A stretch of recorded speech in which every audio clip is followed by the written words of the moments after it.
As the world's finest drivers faced the soaring heat, it wasn't just a race, but a battle against an unforgiving opponent, the Qatar heat. These warriors of speed felt its relentless grip, and what unfolded on that track was nothing short of astounding. Some were rushed to the medical centre, gasping for breath. Others fought through the blinding heat, their determination etched in sweat-soaked brows. And believe it or not, there were those who, yes, you heard it right, threw up inside their helmets. The 2023 Qatar Grand Prix, with its scorching desert backdrop, became the stage for an unforgettable chapter in Formula One history. Max Verstappen's quest for a third World Championship title unfolded against a backdrop of dramatic challenges and controversies. Max Verstappen, the Dutch sensation, dominated the track, clinching his third World Championship title even before the main race. With a remarkable performance in a drama-filled sprint race on Saturday, Max managed to clinch the 2023 World Championship. At the end of the weekend, he managed to gather an astonishing 33 points. As the dust settled, Verstappen joined the elite ranks of Formula One legends who hold 3 championships, like Niki Lauda, Ayrton Senna, Nelson Piquet, and Jackie Stewart. In a post-race interview with Max Verstappen, the atmosphere in the paddock was charged with celebration. Max, fresh off a victorious weekend, shared his insights on his season and his journey to another World Championship title. However, it wasn't all smooth sailing. The race was overshadowed by tyre-related issues caused by the aggressive curbs around the Losail circuit. The FIA had to step in on safety grounds.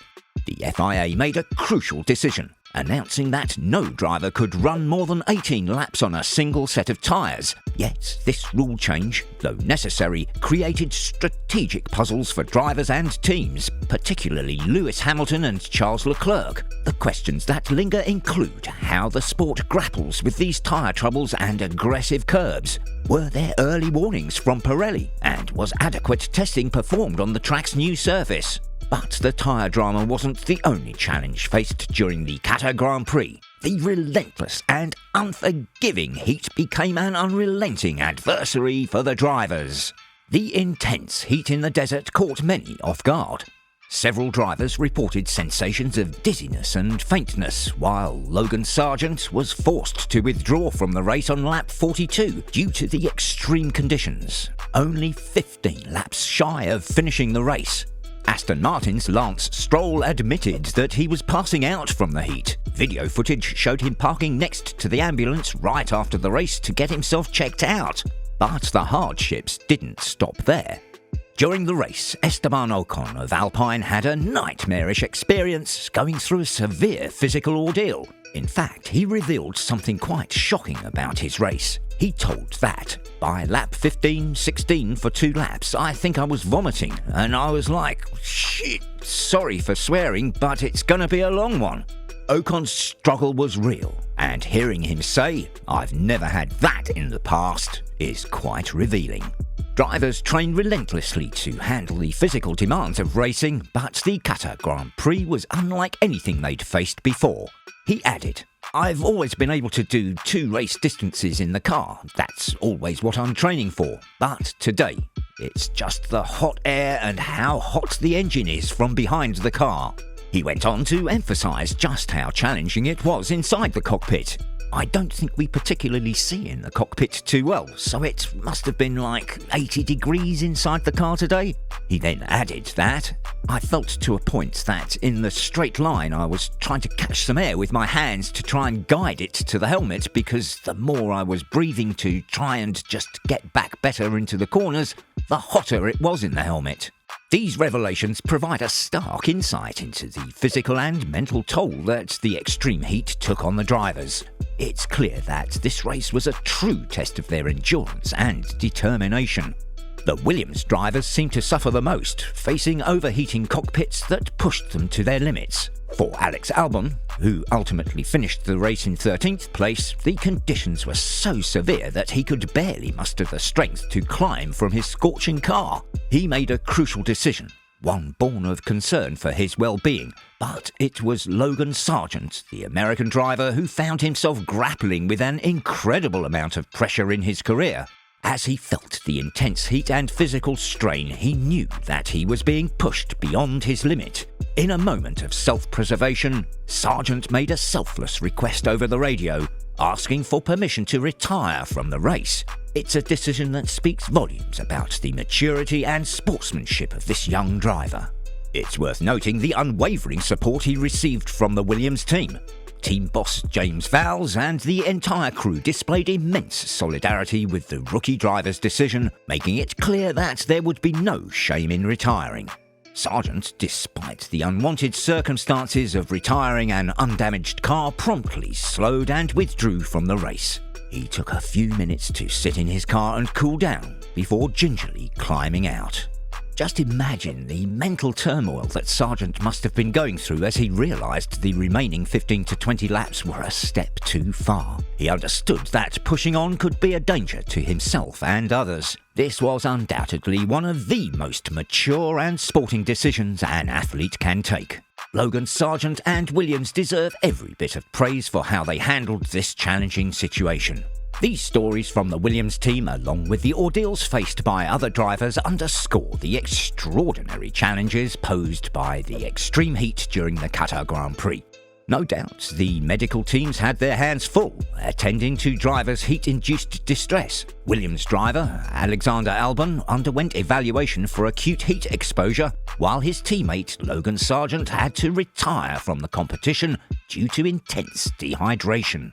The cockpit temperatures were off the charts, with Mercedes driver George Russell reporting temperatures exceeding a scorching 50 degrees Celsius, equivalent to a staggering 122 degrees Fahrenheit. Here's what he said. "Today was beyond the limit, I think, of what was acceptable for driving." He added that over 50% of the grid were saying they are feeling sick, couldn't drive, close to passing out. You don't want to be passing out when you're driving 200 miles an hour down the straight, and that's how I felt at times. Any hotter, I think I'd have retired because my body was going to give up.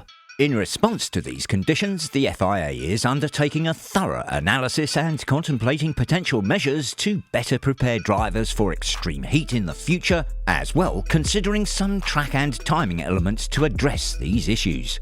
The chairman of the Grand Prix Drivers Association, Alex Verst, highlighted that the Qatar Grand Prix pushed the limits of human endurance in Formula One. Verst emphasised the need for a comprehensive study of heat's effects across motorsport and suggested implementing technologies like cooling seats to manage heat fatigue. The FIA's inquiry into the events in Qatar is already underway. Some, like Christian Horner, argue that drivers are trained to endure tough conditions. However, it's becoming increasingly clear that systematic measures are necessary to ensure the safety and well-being of these elite athletes. He said, "That's physically a really tough one for the today. I think there are a few dehydrated drivers. On the pit wall it was a tough job as well," adding, "I think that's what they trained for." Christian Horner also acknowledged the race's grueling nature, saying, "It was good to see that both our drivers were in reasonable shape at the end of it. Yes, they were physically dehydrated, but they were both in pretty sensible shape." Horner added, "But yeah, as Max said, I think it's one of the toughest 5 races for him." The 2023 Qatar Grand Prix was a true test of man and machine. But how can Formula One address these challenges and make the sport safer and more sustainable for its incredible drivers? First and foremost, considering the scorching climate in Qatar and the ever-expanding presence of Formula One in the Middle East, it's crucial to incorporate smarter scheduling into the race calendar. Unlike football's World Cup, the Qatar Grand Prix didn't take into account the extreme heat factor. One innovative solution could be the inclusion of wet bulb measures into Formula One's rulebooks. The wet bulb measurement is essentially a threshold that determines conditions considered safe for humans to endure. It's defined as an air temperature of 35 degrees Celsius paired with a humidity level of 75%. Now, during the Qatar Grand Prix, the humidity levels exceeded 60%, and the drivers had to cope with those elevated cockpit temperatures. This pushed them to the brink of what's considered safe. to regular humans, not the high-stakes world of Grand Prix racing. To ensure that such grueling conditions never happen again, it's imperative that Formula One outlines clear temperature and humidity guidelines. These guidelines could be integrated into the rulebook, making race scheduling in extreme climates dependent on anticipated weather conditions rather than purely commercial interests. This approach would prioritise safety above all else. Formula One, with its talented and resilient drivers, must recognise the significance of safeguarding the well-being of everyone involved. So, the Qatar Grand Prix was a tough test for all involved, but Formula One was fortunate that it concluded without any major health issues. But the drivers, the teams and the sport demonstrated resilience and sportsmanship under the scorching desert sun. As we reflect on this incredible race, it's a reminder that Formula One is not just about high-speed showdowns on the track, it's about the human spirit, the unyielding pursuit of excellence, and the extraordinary stories that unfold with every turn of the wheel. If you've enjoyed this glimpse into the thrilling world of Formula One and the remarkable stories that shape it, don't forget to subscribe to F1 Sparks for more exciting content. Hit that subscribe and alert buttons and join our ever-growing community of F1 enthusiasts. And, of course, give us a thumbs up if you found this video fascinating. Liking it lets us know that you're as passionate about Formula One as we are, and really helps us to continue to bring you some great content and insights. Also, please share this video with fellow fans, and let's keep the sparks of excitement alive in the world of Formula One. Thank you for being a part of our journey to uncover the untold stories of Formula One. Stay tuned for more electrifying moments, heart-stopping drama, and inspiring triumphs. Until next time, keep your engines revving.